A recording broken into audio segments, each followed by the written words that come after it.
Hello friends, welcome to Genius Academy अड्डा। कैसे हैं आप सभी लोग? आशा करता हूं आप सभी लोग बहुत अच्छे होंगे, बेहतरीन, जिंदाबाद, ज़बरदस्त होंगे। उम्मीद करता हूं आप अपनी तैयारी बहुत अच्छी तरह से कर रहे होंगे। डबल डिस्प्लेसमेंट हमने पढ़ लिया था, तो आज हम अपने नई वीडियो में देखते हैं ऑक्सीकरण।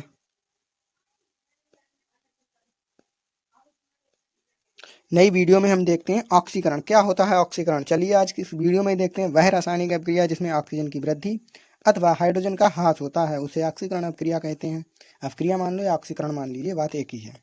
वह रासायनिक अभिक्रिया जिसमें ऑक्सीजन की वृद्धि होगी अथवा हाइड्रोजन का क्या होगा, ह्रास होगा, उसे ऑक्सीकरण कहेंगे। इसमें इलेक्ट्रॉन की हानि होती है तथा धनात्मक आवेश बढ़ने का कारण बनता है। देखिएगा दोस्तों, जब इलेक्ट्रॉन की हानि होगी तो धनात्मक आवेश ही बढ़ेगा। ठीक दोस्तों, जैसे देखिए कॉपर ऑक्साइड, ये कॉपर जो है प्लस ऑक्सीजन मिलकर क्या बन रहा है, कॉपर ऑक्साइड। यानी कॉपर का क्या, कॉपर के साथ क्या जुड़ रहा है, यानी कि किसकी वृद्धि होगी कॉपर के साथ, ऑक्सीजन की। जब ऑक्सीजन की वृद्धि हो जाती है कॉपर के साथ तो क्या होगा, ये ऑक्सीकरण होगा। तो दोस्तों यहाँ पे कॉपर प्लस ऑक्सीजन मिलकर क्या बना रहे हैं, कॉपर ऑक्साइड। तो कॉपर का क्या हो गया, देखिएगा दोस्तों,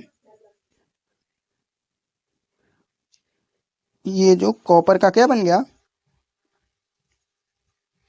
कॉपर ऑक्साइड। यानी कॉपर का कॉपर ऑक्साइड, कॉपर में क्या, ऑक्सीजन का वृद्धि हो गई, ऑक्सीजन की वृद्धि होगी तो क्या होगा, ऑक्सीकरण हो जाएगा दोस्तों। ठीक, चलिए आगे देखते हैं। अपचयन। अपचयन भी ऑक्सीकरण वह रासायनिक अभिक्रिया जिसमें हाइड्रोजन की वृद्धि तथा ऑक्सीजन का ह्रास होता है उसे अपचयन कहते हैं। इसमें इलेक्ट्रॉन की वृद्धि होती है तथा ऋणात्मक आवेश बढ़ने का कारण बनता है। देखिएगा दोस्तों, जैसे जिंक ऑक्साइड जो है, ये जिंक ऑक्साइड का क्या बना है, जिंक ऑक्साइड का क्या बना है दोस्तों, देखिए यहाँ पर ये जिंक ऑक्साइड का जिंक बना है सिर्फ। ठीक, इसमें देखिए जिंक ऑक्साइड का क्या बना है, जिंक बना है। इसमें क्या हुआ है, ऑक्सीजन की कमी हो गई। जब ऑक्सीजन की कमी हो जाएगी तो क्या होगा, अपचयन होगा। जब ऑक्सीजन की कमी होगी तो इलेक्ट्रॉन की क्या होगी, वृद्धि होगी। इलेक्ट्रॉन की वृद्धि होगी, ऋणात्मक आवेश बढ़ेगा, ऋणात्मक आवेश बढ़ेगा दोस्तों। तो देखिए यहाँ में जिंक ऑक्साइड से जिंक बना है। जब जिंक ऑक्साइड से जिंक बना है तो क्या हो गया,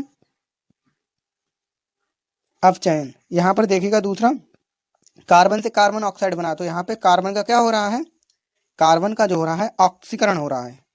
जिंक ऑक्साइड, जिंक ऑक्साइड का क्या हुआ है, अपचयन हुआ है। ठीक है दोस्तों, चलिए आगे देख लीजिए। रेडॉक्स अपक्रिया क्या होता है, रेडॉक्स अपक्रिया एक बार देख लीजिए। ये तो कुछ नहीं, सिंपल ही है, इसमें कुछ नहीं है। वह रासायनिक अपक्रिया है जिसमें ऑक्सीकरण तथा अपचयन दोनों होते हैं उसे रेडॉक्स अपक्रिया कहते हैं। देखिएगा दोस्तों, जब ऑक्सीकरण और अपचयन दोनों होंगे तो क्या कहेंगे, रेडॉक्स अपक्रिया कहेंगे। देखिएगा, copper oxide plus copper oxide plus hydrogen मिलकर क्या बना रहे हैं, एक तो कॉपर बनना है, दूसरा जल बनना है। यानी कॉपर और जल का निर्माण हो रहा है। तो देखिएगा गाइस, दोस्तों एक बार देख लीजिए। ये देखिए, तीर से हमको दिखा देते हैं आपको एरो बना के। ये देखिए इसको, देखिएगा कॉपर ऑक्साइड से क्या बनना है, कॉपर बनना है। तो यहाँ पे कॉपर ऑक्साइड का क्या हो रहा है, अपचयन हो रहा है, क्योंकि इसमें ऑक्सीजन की कमी हो रही है। जब ऑक्सीजन की कमी होती है तो अपचयन होता है। ठीक, अब यहाँ पे देखिए हाइड्रोजन, हाइड्रोजन में ऑक्सीजन की वृद्धि हो रही है, तो हमारा ऊपर वाला ये हो गया अपचयन।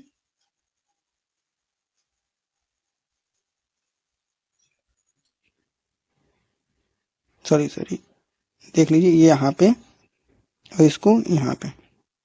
देखो दोस्तों, देखो कॉपर ऑक्साइड का क्या हो रहा है, कॉपर बनना है। जब कॉपर ऑक्साइड से ऑक्सीजन हट जा रहा है तो कॉपर बनना है, यानी ऑक्सीजन की कमी हो रही है। जब ऑक्सीजन की कमी होगी तो क्या होगा, ये अपचयन हो रहा है, इसका ऑक्सीकरण हो रहा है। जो इसमें देखिए हाइड्रोजन में ऑक्सीजन मिल रही है, जो जल का निर्माण हो रहा है, तो इसमें क्या ऑक्सीजन की वृद्धि हो रही है। जब ऑक्सीजन की वृद्धि होगी तो वहां पर क्या होगा, ऑक्सीकरण होगा। जहां पे ऑक्सीजन की कमी होगी वहां पर अपचयन होगा। तो ये रिएक्शन देखो दोनों दिखा रहे हैं। एक नोट भी इधर देख लीजिए, जिसका अपचयन होता है उसे ऑक्सीकारक कहते हैं। यानी कि दोस्तों, जिसका अपचयन होता है उसे क्या कहेंगे, ऑक्सीकारक कहेंगे, और जिसका ऑक्सीकरण होगा उसे क्या, अपचायक कहेंगे। दोस्तों एक बार देख लीजिए सही, तो जिसका अपचयन होगा, ये तो आपको थोड़ा अजीब लग रहा होगा, मान लो अपचयन हो रहा है तो ऑक्सीकारक होगा। अपोजिट मान लेना एक बार को, जिसका अपचयन होता है उसे ऑक्सीकारक कहते हैं और जिसका ऑक्सीकरण होता है, ये एक चीज यहाँ पे एक्स्ट्रा लिख गई है मेरे साथ में, ये यहाँ पे, सॉरी एक मिनट रुकिएगा, इसको हटा दो यहाँ से।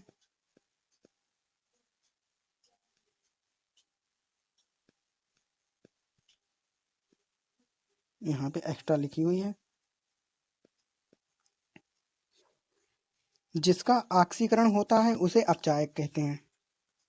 अब देखो यहाँ पर हम तुम्हें आपको समझा देते हैं अपचायक ऑक्सीकरण क्या होता है। जिसका अपचयन होता है, देखो किसका अपचयन हो रहा है यहाँ पे, इस वाली रिएक्शन में देखो किसका अपचयन हो रहा है। देखो कॉपर ऑक्साइड का क्या हो रहा है, अपचयन हो रहा है। तो अपचयन किसका हुआ, कॉपर ऑक्साइड का। यहाँ पे अपचायक क्या होगा, जब अपचयन होगा तो यहाँ पे ऑक्सीकारक क्या होगा। देखो अपचयन जिसका होगा वहां पे ऑक्सीकारक क्या होगा, कार्बन, सॉरी कॉपर ऑक्साइड यहाँ पे क्या हो गया, यहाँ पे जो कॉपर ऑक्साइड है ये हमारा ऑक्सीकरण हो गया, क्या हो गया, ऑक्सीकारक हो गया, सॉरी ऑक्सीकारक हो गया। और जिसका ऑक्सीकरण होता है वो हमारा अपचायक होगा। देखो ऑक्सीकरण जो हो रहा है वो हाइड्रोजन का हो रहा है। ये जो ऑक्सीकरण कैसे होता है, ऑक्सीजन मिलती है तो ऑक्सीकरण होता है, तो ये H2 का ऑक्सीकरण हो रहा है, तो ये क्या होगा, H2 हमारे लिए अपचायक हो गया। यानी कि ये वाला हमारे लिए अपचायक हो गया, ये वाला हमारे लिए ऑक्सीकारक हो गया। ठीक दोस्तों, चलिएगा आगे देख लेते हैं, समझ में आया होगा आपके लिए। एक बार देखिएगा, थोड़ा सा टॉपिक और रह गया है हमारा, जिसमें सांचारण है। देख लीजिए क्या होता है सांचारण। जब कोई वस्तु अपने आसपास अम्ल तथा आर्द्रता आदि के संपर्क में आती है तब यह संचरित हो जाती है, इसे संचारण कहते हैं। देखिएगा एग्जाम्पल से बहुत बढ़िया आपको क्लियर होगा। लोहे की वस्तु पर जंग लगना, आपने देखा होगा अपने आसपास में कहीं पर लोहे की वस्तु में जंग लगना, तांबे पर हरी परत का चढ़ना तथा चांदी पर काली परत का चढ़ना संचारण का उदाहरण है। दोस्तों देखिएगा इसमें लोहे की वस्तु पर जंग लगना, आपने कहीं भी देखा होगा लोहे की वस्तु पर जंग लगती होगी तो काली काली पपड़ी सी जम जाती है उस पे, वही होता है संचारण, सांचारण। ठीक, तांबे पर हरी परत का चढ़ना, यानी तांबा बहुत दिनों तक कहीं रखा रहे तो उस पे क्या हो जाएगा, हरी परत चढ़ जाएगी, चांदी पर काली परत जो है चढ़ जाएगी, संचारण का उदाहरण है। उपाय के लिए देखिएगा इसे क्या करना चाहिए, गैल्वेनाइजेशन, विद्युत लेपन तथा पेंट करके रोका जा सकता है। आगे देख लीजिए विकृत गंधिता। दोस्तों यहाँ पे विकृत गंधिता थोड़ा गलत लिखा हुआ है, इसको सही कर लीजिएगा। ये जो लिखा है, एक मिनट, ये यहाँ पे ये नहीं हो गया सही।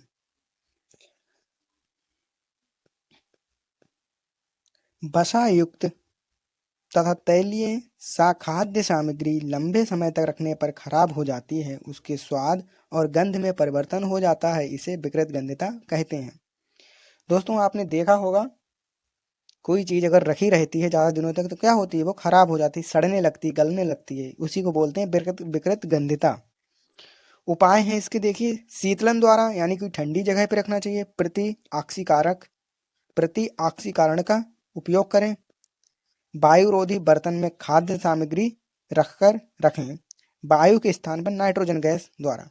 देखिएगा दोस्तों आपने चिप्स खाए होंगे, आपने बहुत सी पैकिंग नमकीन होंगी, आपने वो भी खाई होंगी, आपने देखा होगा उसके अंदर जो आप जब दुकान या किसी स्टोर से लेते होंगे तो उसमें क्या होता है, फूला रहता है, ऐसा लगता है उसमें बहुत भरा हुआ है, वो उसमें ज़्यादा नहीं होता, उसमें नाइट्रोजन गैस भरी होती है, जिससे के लिए वो लंबे समय तक रोका जा सके, यानी कि लंबे समय तक वो खराब ना हो। ये जो होता है समाप्त हो गया है, जिसमें हमने आपको 4 चीज़ें करीब बता दी हैं। तो दोस्तों आज के लिए इतना ही, नई वीडियो के साथ फिर मिलते हैं नए चैप्टर के साथ। हमारा चैप्टर भी ये एंड हो गया है, जितना आपको यह पूरा एनसीईआरटी बेस्ड है, ये पूरे एनसीईआरटी में जो हमने पढ़ाया पूरा एनसीईआरटी ही आपको दिखाया है, पढ़ाया है। आप इसे बहुत अच्छी तरह से एक्सप्लेन भी किया है, बहुत अच्छी तरह से आप पढ़ें, अपनी बोर्ड तैयारी की 25-26 की बहुत अच्छी तरह से तैयार करें। चलिएगा दोस्तों तब तक के लिए इतना ही, फिर मिलते हैं नई वीडियो के साथ। जय हिंद, जय भारत।